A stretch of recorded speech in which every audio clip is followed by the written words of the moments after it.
Everyone, आप देख रहे हैं सीरियल स्यापा, जहां पे मिलती है शो से जुड़ी अमेजिंग जानकारी।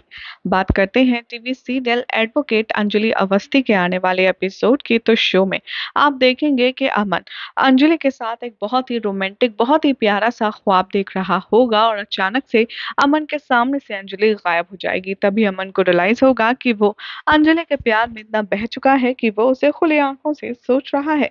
तभी अमन के पास उसकी सिस्टर्स का कॉल आएगा, जो उसे छेड़ेंगी। अंजलि के नाम से वो कहती नजर आएंगी कि क्या कर रहे हो अमन, अंजलि भाभी के इंतजार में तड़प रहे हो। तभी यहाँ पर ढेर सारी नोक-झोंक होती है, ढेर सारी बातें होती हैं, जहां पर अमन को टीज करती हैं उसकी बहनें उसके प्यार को लेकर, और अमन एक्सप्रेस करता है फोन पर कि कैसे वो अंजलि का बेसब्री से इंतजार कर रहा है। छुपकर भजन सिंह अमन के दिल की सारी बातें सुन रहा होता है और उस पर हंस रहा होता है कि न जाने कब अमन को ये समझ आएगा इसके नसीब में अंजलि तो है ही नहीं। सारी बहनें कहती हैं कि रुक जाओ अमन, सिर्फ एक दिन की तो बात है, कल तो अंजलि तुम्हारे पास आ ही जाएगी। लेकिन ये बताओ, अंजलि वहां पर अभी पहुंची कि नहीं? तभी अमन कहता है नहीं, अभी तक तो नहीं। तभी सब उसको और टीज करती हैं कि रहा नहीं जा रहा है अंजलि के बिना, वगैरह वगैरह। भजन सिंह ये सुनकर के युवराज को कॉल करता है और कहता है कि फिलहाल तो मैं क्रिमिनल लॉयर हूँ, लेकिन मैंने अभी लॉयर वर्ड हटा दिया है और मैं इस वक्त सिर्फ क्रिमिनल हूँ। एक काम हो गया है, तीर छोड़ दिया गया है, जिसका एक निशाना तो सही जगह पर लगा है और दूसरे की बारी है। युवराज कहता है कि गलती से भी कोई गलती नहीं होनी चाहिए, वरना सारा खेल चौपट हो जाएगा। तभी भजन सिंह कहता है कि क्या कहती है वो अंजलि, कि कोर्ट के अंदर उसकी लात चलती है, कोर्ट के बाहर हाथ। लेकिन अब ना तो उसकी बात चलेगी और ना लात चलेगी, क्योंकि अंजलि का मैं वो हाल करूंगा कि वो बस अपने हाथ पैर बांध करके देखती रह जाएगी कि उसके साथ हो क्या रहा है। तभी अंजलि के बारे में इतना इविल प्लान सुनकर युवराज खुश हो जाता है और भजन का फोन काट कर और खुश होता है।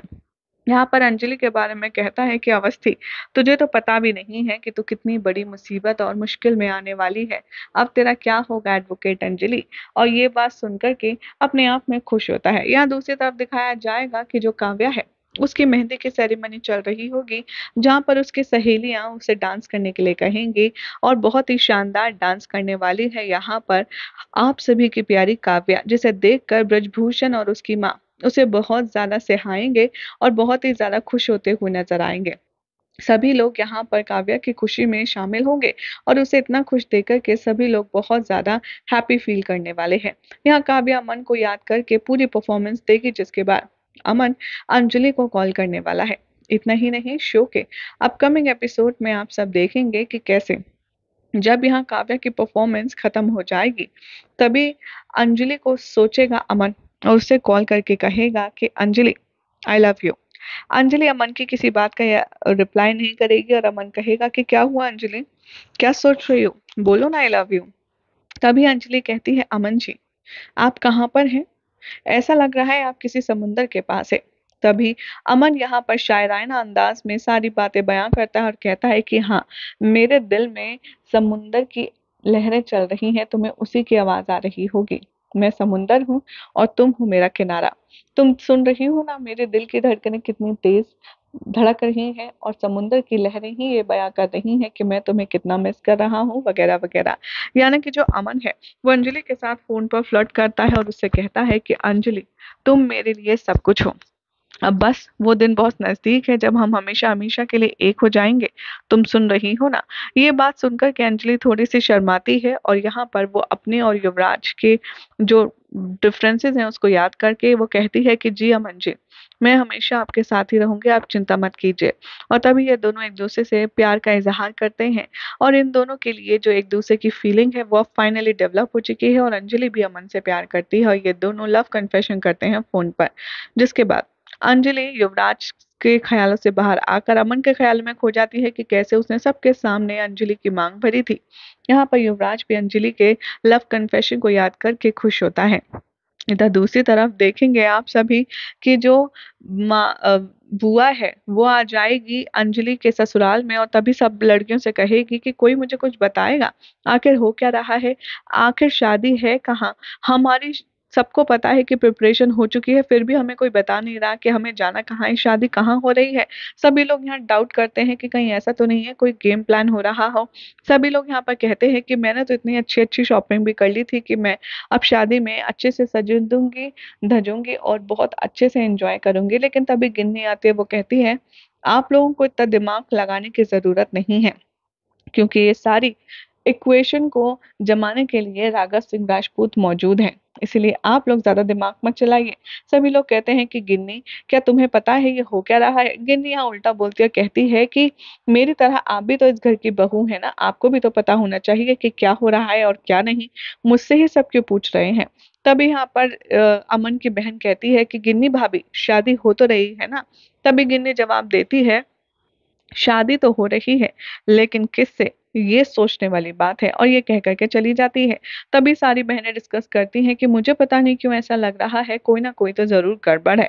इधर दिखाया जाएगा कि बीच सीन होगा जहाँ पर राघव सिंह राजपूत की जो छोटी बेटी है वो कोकोनट ले रही होगी और वो अपने पापा को आवाज लगा रही होगी, लेकिन अमन सिंह राजपूत से अब छुप कर के राघव किसी से फोन पर लगातार बात कर रहा होगा।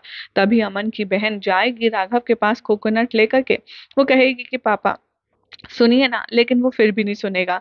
यहाँ पर अमन की बहन ये बात सुनेगी कि आखिर कैसे राघव किसी से फ़ोन पर मेहंदी की बात कर रहा है और यहाँ पर वो कह रहा है कि सारे वेन्यू बुक हो चुके हैं, लेकिन इस बात की कानो-कान किसी को खबर नहीं लगनी चाहिए वगैरह-वगैरह। यानी कि वो सारी कन्वर्सेशन सुनकर के ये समझ जाती है कि ये जो शादी की बात हो रही है अमन की ही है, लेकिन इसमें कहीं भी अंजलि का नाम नहीं है। यहाँ पर राघव सिंह राजपूत गिन्नी से बात कर रहा होता है, जो कि उसके पूरे प्लान में शामिल है। राघव कहता है कि गिन्नी, मुझे नहीं पता कैसे, लेकिन तुम वहां पर सब कुछ संभाल लो। तुम मेक श्योर करो कि काव्या की मेहंदी हुई है कि नहीं और उसके घर जाओ, उसके माता पिता से बात करो और उन्हें लेकर आने का बंदोबस्त करो और ध्यान रहे तुम्हें वहां पर सब कुछ हैंडल करना है। तभी गिन्नी कहती है, लेकिन पापा, मैं यहाँ पर सबको क्या जवाब दूं? आप तो समझ रहे हैं ना, सब मुझसे ही सवाल करेंगे। राघव कहता है, मुझे कुछ नहीं पता, तुम्हें ये सब काम संभालना ही होगा। अब यहाँ पर अमन की जो बहन है वो कंफ्यूज हो जाती है कि शादी तो अमन की है, लेकिन ये सब कुछ जो पापा बोल रहे हैं इसमें तो अंजलि का कहीं नाम नहीं आया है, आखिर है क्या? जैसे ही राघव सिंह राजपूत फोन कट करता है, वो मुड़ता है, देखता है उसकी बेटी सामने खड़ी है, वो घबरा जाता है, वो कहता है, तुम तुम यहाँ क्या कर रही हो? तभी वो कहती है, पापा मैं आपके लिए नारियल पानी लाई थी। तभी राघव कहता है कि कब से खड़ी हो तुम यहाँ?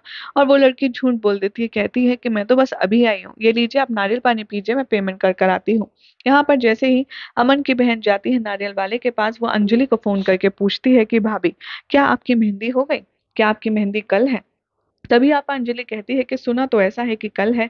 तभी वो कहती है कि क्या आपकी शादी आपको पता है कहाँ हो रही है? अंजलि कहती है, हाँ सुना तो है, दिल्ली के किसी शाही रेस्टोरेंट या होटल में हो रही है। तभी वो समझ जाती है कि अंजलि को कुछ भी नहीं पता है। तभी वो कहती है, क्यों, क्या हुआ? आखिर बात क्या है? और तभी अमन की बहन उससे कहती है, कुछ नहीं, बस मुझे लग रहा है कि कुछ ना कुछ गड़बड़ है। यही हो जाएगा आज रात के एपिसोड का एंड, जिसके बाद कल क्या होगा आपको बताएंगे नेक्स्ट रिपोर्ट में। वेल फिलहाल तो ऐसी एक्सक्लूसिव अपडेट्स जानने के लिए आप चैनल को सब्सक्राइब करें, नोटिफिकेशन बेल दबाना ना भूलें।